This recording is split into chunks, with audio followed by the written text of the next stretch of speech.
रुख करते हैं बुहाना का, जहां पर बुहाना में इंतजामिया की अदम तवज्जो की वजह से मेन लारी अड्डा बुनियादी सहूलियात से महरूम है। लारी अड्डा में पीने का पानी साफ नायाब हो गया है। इंतजामिया की अदम गफलत की वजह से लारी अड्डा मुसाफिरों और शहरियों को शदीद मुश्किलात का सामना है।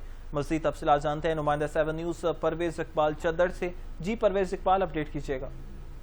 जी, तहसील इंतजामिया बुहाना की अदम तवज्जो की वजह से मेन लारी अड्डा बुनियादी सहूलियात से महरूम है। ना बैठने की जगह है, ना साफ पानी पीने का, और वाशरूम में तो वो भी खैर फाल है।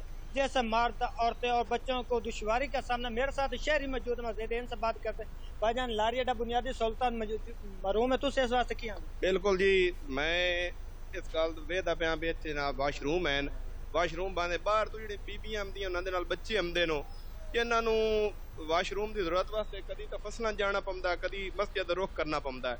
साडे कोल मेन हेपेटाइटिस दा मरज है, ये वजह तो ये जनाब साडा सारा पौने दा पानी ही खराब है।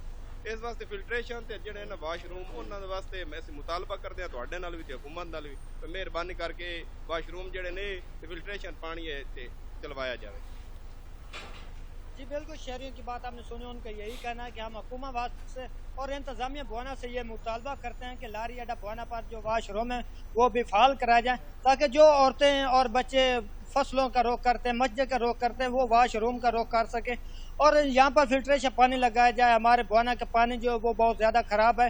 हेपेटाइटिस की ज़्यादातर अमराज फैल रही हैं। यहाँ पर साफ पानी रखा जाए ताकि शहरी यहाँ से बहुत शुक्रिया परवेज इकबाल, आप हमें आगाह कर रहे हैं।